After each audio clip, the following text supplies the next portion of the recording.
Morning guys, today is the day 3rd of my challenge, जो कि मैंने आप लोगों से कहीं एक्सेप्ट करा है कि आई हैव टू कम्प्लीट वो सब चीज़ें। थोड़े यार जो सोचा है वो देखा जाएगा, जो हो गया वो हो जाएगा।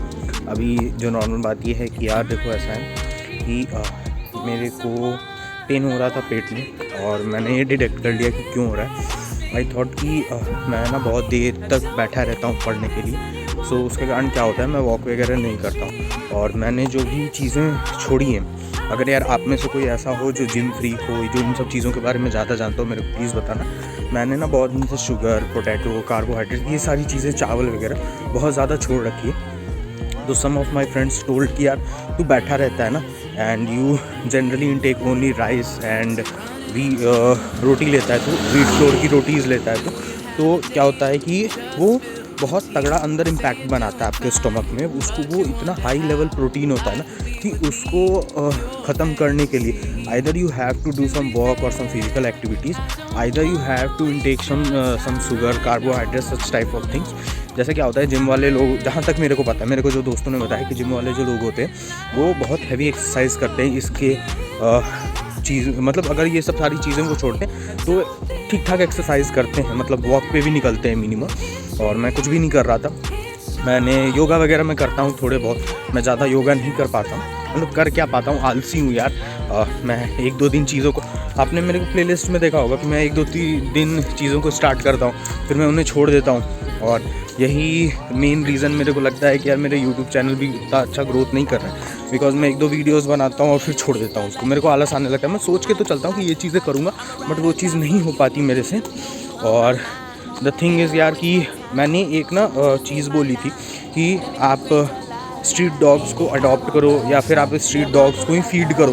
तो मेरे को ये चीज़ बहुत अच्छी लगी कि यार देखो मेरी क्राउड जो है वो बहुत कम है, बहुत कम वीडियोस लोग देखते हैं, बट उनमें से भी एक हैं Rohit, he is from Nagpur. उन्होंने मेरी वीडियो देखी and he appreciated this thing. He owns relief centre for dogs, basically street dogs के लिए। उनका है मेरे को नैन करके कुछ है, मैं उसका नाम जो है या तो यहाँ पे पॉपअप करा दूंगा एडिटिंग टाइम में, या फिर मैं डिस्क्रिप्शन बॉक्स में डाल दूंगा, आप जा कर के वहाँ पे देख सकते हो। If you want to adopt dogs, आप वहाँ से अडॉप्ट कर सकते हो डॉग्स को। तो वही मैं बोल रहा था कि adoption is the best thing, क्योंकि यार देखो आप जो हाइब्रिड्स के डॉग्स लेते हो उनमें क्या सीन होता है कि यार उन्हें तो कोई भी ख़रीद लेगा, अडॉप्ट कर लेगा, बट द थिंग इज़ कि जो पीपल जो लोग जो हैं वो चीज़ें कर रहे हैं, फॉर एग्जांपल अडॉप्ट कर लिया, ख़रीद लिया, उन्हें तो खाने पीने को मिल रहा है, बट इतनी ठंडी है, like I am in greater Noida और मैं ओमिक्रॉन में रहता हूँ। तो क्या सीन है कि यहाँ पे मॉर्निंग में चला जाता है यार 14 डिग्री तक चला जाता है। हम तो यार अपने घर में कपड़े वगैरह पहन के घूम लेते हैं। उन डॉग्स के बारे में सोचो ना जो रोड पे पड़े हुए हैं, like they have no shelter, no food, no clothes. तो यार वो कैसे सर्वाइव करते हैं। और सबसे बुरी बात पता है क्या है कि this is the season off breeding. वो ब्रीड करते हैं, वो बेबी बॉर्न करते हैं, और उनके साथ सबसे ख़राब चीज़ क्या होती है कि बहुत बेबीज़ की डेथ हो जाती है इस वजह से कि उन्हें फूड नहीं मिल पाता, या फिर उनकी जो मदर होती हैं उनके पास उस सफिशिएंट मैनर में फूड नहीं मिल पाता है जो कि एक पॉइंट पे आके मिल्क प्रोड्यूस करे और उन्हें मिले, बिकॉज दे आर स्मॉल, और वो जो हैं वो ब्रेस्ट फीडिंग के अलावा कुछ खा पी नहीं सकते। सो मेरे को बहुत अच्छा लगा कि यार एक इनिशिएटिव हुई, वो बहुत अच्छी हुई। उनसे मेरे को मिला कि हाँ भाई आप सही कह रहे हो, सही चीज़ें हैं। सो आई लाइक दैट थिंग। और अगर आप में से और भी लोग जो हैं वो ऐसा करते हो तो प्लीज़ यार मेरे को इंस्टाग्राम पे मैसेज करो, या फिर आप कमेंट बॉक्स में भी मैसेज डाल सकते हो। रही बात सब्जेक्ट की, तो मैं सब्जेक्ट को बता दूँ कि 2 दिन हो चुके हैं and I have completed 2 of my subjects, digital electronics and analog electronics. और साथ में आज मेरे को ख़त्म करना है कंट्रोल सिस्टम, और मैं इलेक्ट्रिक सर्किट साथ में लेकर के चल रहा हूँ। मैं इलेक्ट्रिक सर्किट का प्रेशर नहीं ले रहा हूँ, बिकॉज वो ना पेपर में एक बहुत बड़ा वो लेता है, वैल्यू रखती है पेपर में, उस पर बहुत ज़्यादा मार्क्स हैं, और वो बहुत ज़्यादा बेसिक चीज़ें हैं। सो आप आप उस चीज़ों को निगलेक्ट नहीं कर सकते। You have to complete that subject. अभी फ़िलहाल यही बात है कि ये कंट्रोल आज ख़त्म करूँगा मैं, कंट्रोल सिस्टम। और रही बात इलेक्ट्रिक सर्किट की, तो वो चल रही है, बट मेरे को ये चीज़ सही लगी कि मैंने 2 दिन ख़त्म किए, और 2 दिनों में 2 सब्जेक्ट्स मेरे ख़त्म हो चुके हैं, और आज तीसरा डे है, और तीसरा सब्जेक्ट भी मैं निपटा दूंगा। और देखो the point is in preparation जो है ना, आपको उस चीज़ का लोड नहीं लेना चाहिए। बेसिक पॉइंट ये है कि 1 मंथ हुए हैं, 1 मंथ ही बचे हैं एग्ज़ाम को, और आप उस चीज़ में जा कर के फिर एग्ज़ाम का प्रेशर लोगे तो उसका कोई मतलब नहीं। जितना आप दिमाग जो है वो प्रेशर में इंक्लूड कर रहे हो, उससे बढ़िया आप उन चीज़ों का रिवीजन कर लो ना। आपको चीज़ें नहीं समझ में आ आ रही हैं, आप यूट्यूब पे वीडियोस देख सकते हो।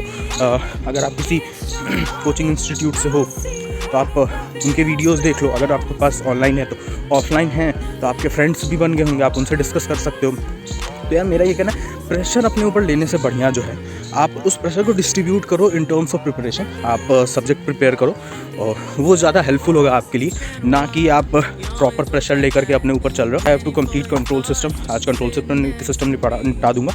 ये कंट्रोल सिस्टम जो होता है ना, ये बहुत ईजी सब्जेक्ट है, ईजी सब्जेक्ट भी है और इसकी वैल्यू भी बहुत ज़्यादा है। लाइक अच्छे क्वेश्चंस आते हैं गेट में और इंजीनियरिंग सर्विसेज में भी बहुत अच्छे आते हैं। और आप लोगों में से अगर कोई IAS की प्रिपरेशन कर रहा है और ऑप्शनल में अपना ये रख रखा है उसने इलेक्ट्रिकल इंजीनियरिंग, तो उसके लिए भी ये बहुत ज़्यादा सही चीज़ है। बिकॉज कंट्रोल सिस्टम की मैं बात करूँ अगर वैल्यूएशन की, IAS के ऑप्शनल में ये 20-25 मार्क्स के आते हैं। और रही बात गेट में, तो ये अप्रॉक्स 10 नंबर का आता है, ये मेरे हिसाब से 8-10 नंबर का आता है ये।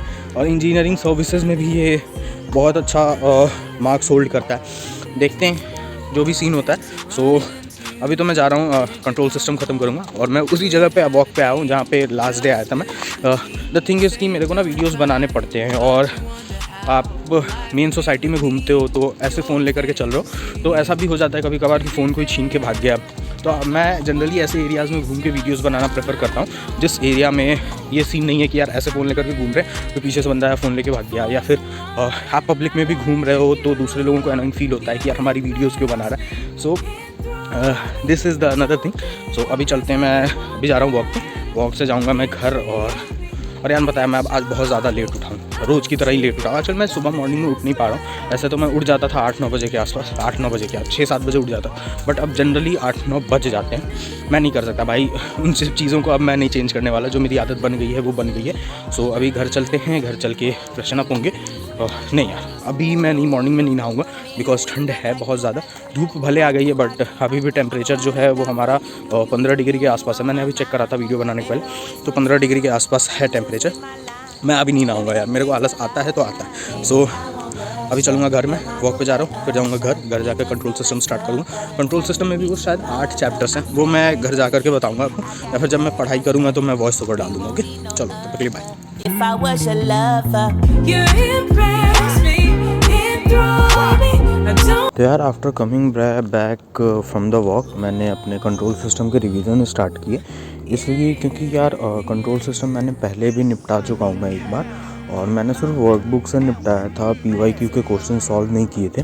तो मेरे को एक बार रिवीजन की नीड थी कंट्रोल सिस्टम की, तो मैंने सबसे पहले वो करा। वैसे मैंने नॉर्मली स्टार्ट करा था एक बार, बट द पॉइंट इज़ कि जब मैं क्वेश्चन सॉल्व करने जाता था मेरे को बार बार वर्कबुक सॉल्यूशंस देखने पड़ रहे थे, जिससे यार कॉन्फिडेंस तो नहीं मिल रहा था मेरे को किसी भी पॉइंट में कि यार एग्ज़ाम पीरियड में मैं ये चीज़ें कर सकता हूँ कि नहीं, क्योंकि कई ऐसे कॉन्सेप्ट थे जो कि मैं भूल गया था। और मैं अब नहीं चाहता हूँ एग्ज़ाम के इतने नज़दीक आकर के मैं सिर्फ क्वेश्चन पे फोकस करूँ। पता चला कि मैं क्वेश्चन लगाने बैठा एग्ज़ाम में और उसके बाद से मैं भूल ही गया कि यार इसे लगाते कैसे हैं, क्योंकि कई बार मेरे साथ होता है कि मैं आधा प्रोसीजर करके ना भूल सा जाता हूँ कि आगे करना क्या है, कैसे करना है, नेक्स्ट प्रोसीजर क्या होगा। मेरे को लगता है कि हाँ ये तो चीज़ आती है मेरे को, मैं निपटा जाऊँगा, बट जैसे ही उसे सॉल्व करने वाली बात होती है ना तो मैं भूल जाता हूँ। तो सबसे पहले तो मैंने कंट्रोल सिस्टम का अपना रिवीजन करा। तो 8 चैप्टर हैं हमारे, और जो मेजर हैं वो मैं आपको बता दूं। जैसे फीडबैक कंट्रोल सिस्टम है, ब्लॉक रिडक्शन मेथड है, उसके बाद से हमारा SFG आता है, सिग्नल फ्लो ग्राफ। उसके बाद से आप जाओगे तो RH क्राइटेरिया आता है, राउथ एरे आता है, रूट लोकस आता है उसी में। उसके बाद हमारे पास आते हैं प्लॉट्स, जैसे कि नाइक्विस्ट प्लॉट, बोर्डे प्लॉट। ये सारी चीज़ें जो होती है ना कंट्रोल सिस्टम, बेसिकली हम आप समझ लो कि ये जो प्लॉटिंग हम करते हैं इसमें हम हर चीज़ निकालते हैं कि स्टेबिलिटी है कि नहीं है, सिस्टम मतलब वही सिस्टम स्टेबल है कि नहीं, राइट हैंड साइड में कितने रूट्स हैं, लेफ्ट हैंड साइड में कितने रूट्स हैं, और हमारे इमेजनरी एक्सिस पे कितने रूट्स हैं। बिकॉज हमें किसी भी सिस्टम की ना स्टेबिलिटी जाननी पड़ती है, उस पर किसी भी तरीके का ऑपरेटिंग सिस्टम लगाने के पहले। Because control system is the basic system of every machinery, और जब तक आपका बेसिक नहीं स्ट्रॉन्ग होगा you can't do anything with the main system. और यार पता है आज जो है दोपहर में धूप बहुत ज़्यादा थी, इसलिए मेरे को वापस आके घर में बैठना पड़ा और फिर मैंने घर पे भी आकर के पढ़ाई स्टार्ट करी। और यार अगर मैं क्वेश्चन सीरीज़ के लिए बताऊं तो क्वेश्चंस जो थे वो मेरे PYQ के बुकलेट में वो अप्रॉक्स 300 के आसपास थे। और वर्कबुक की मैं बात करूं तो वर्कबुक में 600 के आसपास क्वेश्चन थे, यानी कि जस्ट डबल। और पता है क्वेश्चन ज़्यादा लगाने से ये होता है कि आपकी चीज़ें जो हैं बहुत जल्दी आपको क्लियर होती चली जाती है। तो मैं सिर्फ कॉन्सेप्ट लर्निंग की बात करूं तो मेरे को रिवीजन करने में सिर्फ रिवीजन करने में मेरे को अप्रॉक्स 2 घंटे लग गए, बिकॉज सिलेबस बहुत ज़्यादा पड़ा है। आई नो कि ईजी है बट सिलेबस इज़ टू लेंदी। उसको कंप्लीट करने के बाद से जब से मैंने क्वेश्चन सॉल्व करे तो क्वेश्चन सॉल्व करने में मेरे को मिनिमम 3 आवर्स का टाइम लगा एक स्ट्रीम को सॉल्व करने में।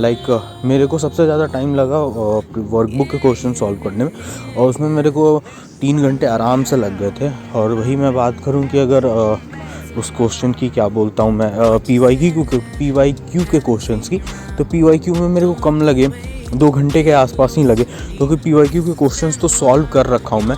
और पता है क्या मैं क्या सोच रहा हूं कि सिलेबसेस ख़त्म होने के बाद से ना जो ये रिवीजन सेशन मैं कर रहा हूँ इसको ख़त्म करने के बाद से मैं मॉक टेस्ट की भी प्रिपरेशन स्टार्ट करूँगा। एंड यू नो व्हाट, मैंने पता है 3 दिन में 3 सब्जेक्ट्स कंप्लीट कर लिए, और ये मेरे लिए बहुत बड़ी बात है कि मैंने जो चीज़ सोची थी वो चीज़ मैं कंप्लीट करता चला जा रहा हूँ। ऐसे ही धीरे धीरे एग्ज़ाम भी आ जाएगा, टेस्ट भी दे देंगे और एग्ज़ाम भी क्लियर हो जाएगा। तो इस जर्नी में आप मेरा साथ दो, लाइक शेयर सब्सक्राइब करो, और हाँ उन लोगों के साथ ज़रूर शेयर करो जो मेरी तरह आलसी हैं और पढ़ नहीं पाते हैं। ठीक है, चलो मिलते हैं एक नए दिन में एक नए वीडियो के साथ।